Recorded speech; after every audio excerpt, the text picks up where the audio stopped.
आप तैसाची दुसरा न कळता जोडी साप राहू निदावा तो चाप तुका म्हणे गुण दोषी ऐसे न पडावे सोसी.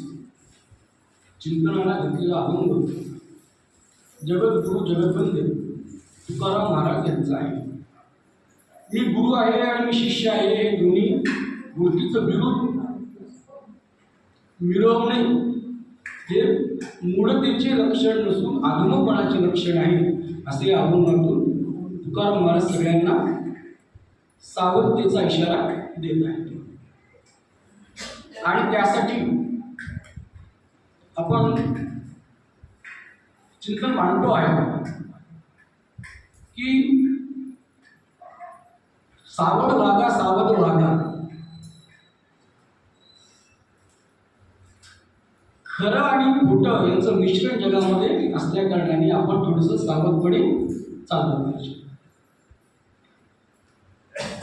तर खोटे गुरु आणि खोटे शिष्य यांचे आपण बरेच उदाहरण दिली. मग तुम्हाला सगळं खोटं खोटं दिसतंय का हो? खरं काय तुम्हाला दिसतच नाही का? खरा गुरु कोण याचा अनुभव तुम्ही कधी घेतलेला आहे का? आणि तुम्हाला स्वतःला त्याचा अनुभव आहे का? स्वतः अनुभव असेल तर बोला. पुस्तकातून तर कुणी सांगते, ग्रंथालय ते सगळे भरलेलेच आहेत. जेव्हा असा विचार करताना नेहमी अनुभव, काल एक शिष्य म्हणाले की जसे गजानन महाराजांचे अनुभव सगळेजण सांगतात तसे आपले आयनाथ महाराजांचे अनुभव पण प्रत्येकाने सांगायला पाहिजे. वाटल्यास नाव फक्त ठेवा, पण अनुभव आला तो आपल्याजवळ ठेवला, दुसऱ्यांना सांगितलंच नाही असं नाही व्हायला पाहिजे. तर म्हणजे तुम्ही तुमचा जो ग्रुप आहे त्याच्यावर तो शेअर करत राहा. आणि तुम्ही करा ना पहिल्यांदा. तर म्हणजे तुम्ही सांगितलं तर मग हळूहळू माझ्यासोबत सगळे पण करायला. त्याच्या अशा बोलल्यानंतर माझ्या लक्षात आलं, जेव्हा मी 5व्या 6व्या वर्गामध्ये होतो, शाळेत शिकत असताना आम्हाला एक चित्रकलेच्या शिक्षिका होत्या. त्यांनी 5 ते 8 आम्हाला फक्त एक बदक यायच्या आणि फळ्यावर बदक काढायचे. परंतु प्रार्थनेच्या वेळेस सगळ्यांना त्या आमच्या बाई ज्या होत्या त्या गीताईमधल्या स्थितप्रज्ञतेची लक्षणं ही सांगायची. आणि त्या म्हणायच्या त्याच्या पाठीमागे सगळेजण म्हणायचे. त्याच्यामुळे त्याची प्रज्ञा स्थिरावली. आता 5व्या वर्गातला 10-11 वर्षाचा मुलगा, पण त्याला ते प्रज्ञा काय माहिती, पण ते लक्षात मात्र आणखी नाही. तो जो शब्द आहे त्या शब्दाने अनेक लोकांना त्यांनी शिकवलं, पण मला मात्र तो शब्द त्या शब्दाने आकृष्ट केलं. आणि प्रज्ञा काय आजही जेव्हा गीतेमध्ये ज्ञानेश्वरीमध्ये त्या ओव्या येतात तर मला आमच्या त्या शिक्षकाचे ते बोल आणि ते कडुलिंबाची झाडं आणि त्याच्याखाली बसलेले आम्ही सगळे मुलं आणि त्यांचे ते शांत अंतःकरणातले बोल आजही आठवतात. त्याच्यानंतर माझं शिक्षण पुणे विद्यापीठामध्ये इंग्रजी विभागात MA साठी झालं. शिकत होतो इंग्रजी, परंतु मनामध्ये होती मराठी.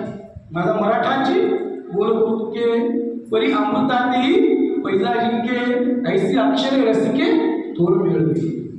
ज्ञानेश्वर अभ्यासन काल आमचा विषय झाला की ज्ञानेश्वरीचा अभ्यास करताना कोणी ज्ञानेश्वरी अभ्यासन पुणे विद्यापीठामध्ये आहे. दिलीप चित्रे नावाचे जे गृहस्थ आहेत त्यांनी इंग्रजीमध्ये पूर्ण ज्ञानेश्वरी ट्रान्सलेट केली.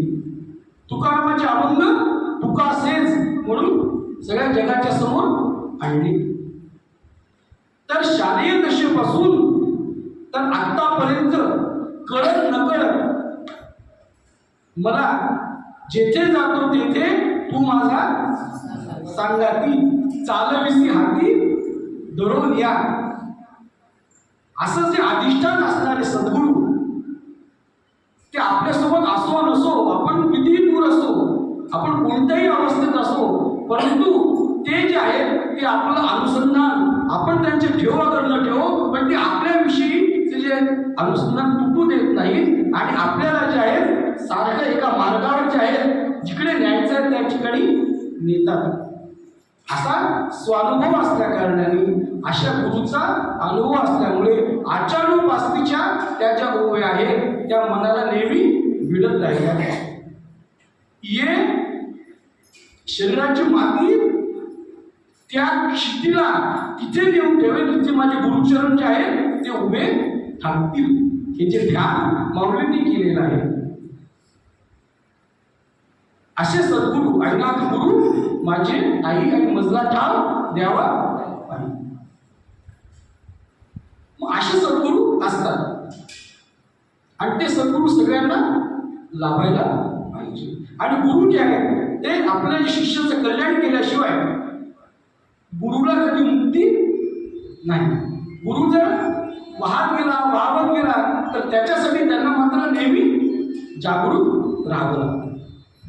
गुरु शिष्य पण हे तो आगम लक्षण. दुसरा शब्द या अभंगामध्ये येतो आगम लक्षण. आता आगम म्हणजे काय हे तर कोणाला जाऊन विचारायचं, तर आपण ज्यांनी अभंग लिहिला त्या तुकाराम महाराजांनाच विचारायचं की आगम म्हणजे काय. त्यांनी एका ठिकाणी लिहिलंय की आगमाचे चित्त अहंकारी मन उपदेशशील तया केला.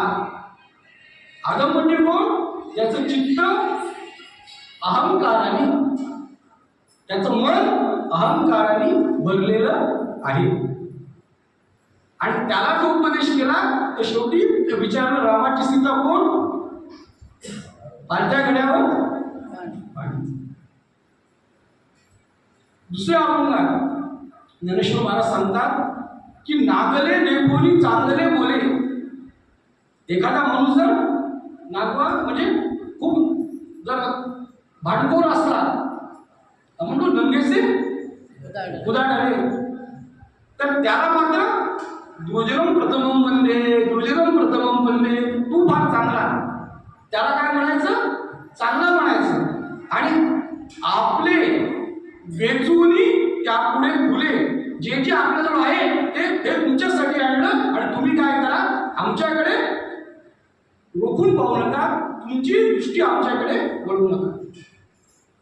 आगमाचे ओंगळ गुण. चांगल्या माणसाला चोर सोडून संन्याशाला फाशी. चांगल्या माणसाला म्हणायचं की तुझं काही काम नाही, आणि वाईट माणसाला मात्र डोक्यावर घेऊन नाचायचं.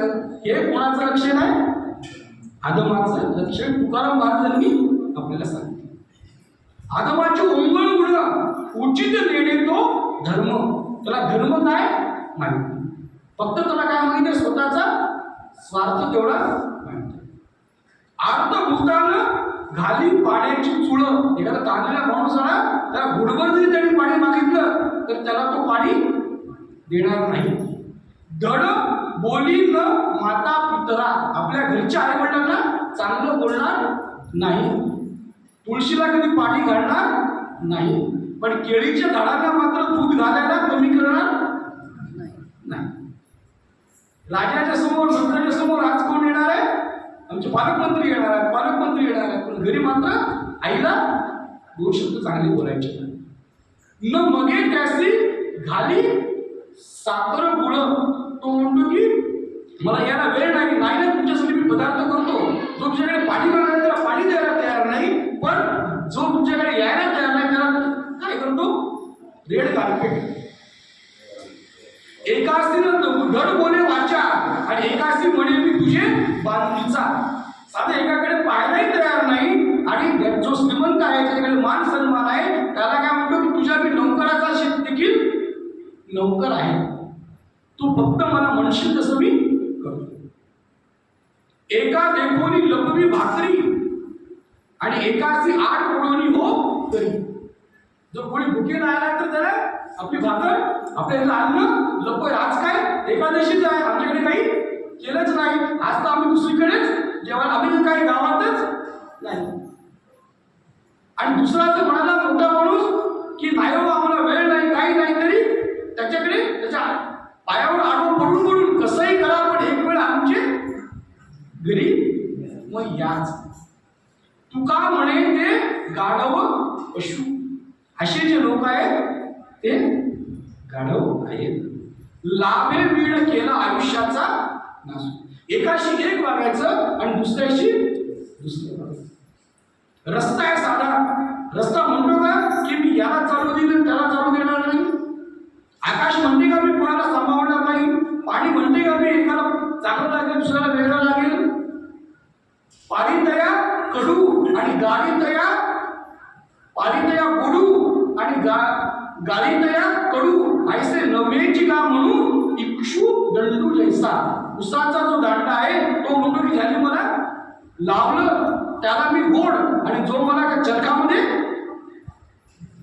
पिळत आहे त्याच्यासाठी मी कडू रस होईल म्हणून. असं जे आहे दुटप्पीपणा ढोंगीपणा असं जे लक्षण आहे त्याला तुकाराम महाराजांनी आधमाचं लक्षण म्हटलेलं आहे. आणि आधम का म्हणतायत पुढच्या ओळीत ते म्हणतात की भूती म्हणजे प्रत्येक जणामध्ये नारायण आहे. नारायण खरा आप तैसाची दुसरा. जसे आपण आहोत तसे दुसरे आहेत आणि प्रत्येकामध्ये देव वसलेला आहे. परंतु भेदाभेद भ्रम अमंगळ भेदभाव करणे हे आदमाचं लक्षण या ठिकाणी तुकाराम महाराजांनी सांगितलेलं आहे. तुम्ही सगळ्यांनी पुढचं 5 मिनिटं लांबलेलं माझं प्रवचन ऐकून घेतलं आणि पुढचा जो विचार आहे आपण इथं करणार आहोत. तर सगळ्यांचे धन्यवाद. गोपाल कृष्ण भगवान की जय.